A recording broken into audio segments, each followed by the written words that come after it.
Biodiversity threat केते सुंदर लिखाई। बायोडायवर्सिटी माने तो होची टाइप्स और नंबर ऑफ लिविंग ऑर्गेनिजम्स। आमर जते टाइप रो ऑर्गेनिजम अछंती तांकर वेराइटी को कहते बायोडायवर्सिटी।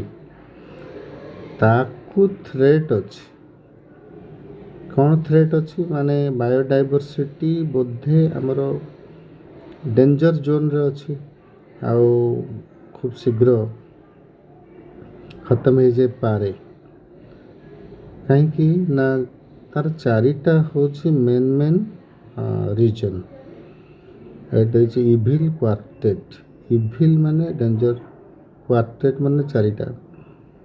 तो एटा इज एनसीईआरटी रो इविल क्वार्टेट माने चारिटा मेन रीजन जोथि पई का बायोडायवर्सिटी जो दुनिया रे वेराइटी ऑफ लिविंग ऑर्गेनिज्म लोप पाई जाए पारे। Living organisms are in danger. जमती डायनासोर भलिया से भी सब दुनिया जाई पारंती।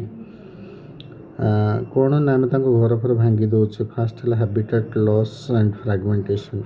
रहा जगटा को आम डिस्टर्ब करुचे। हैबिटेट को आम अर्बानाइज कर दौचे। गछ काटिकी आम इंडस्ट्री करदे, कंक्रीट रोड करदे।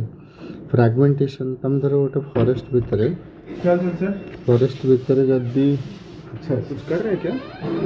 पढ़ा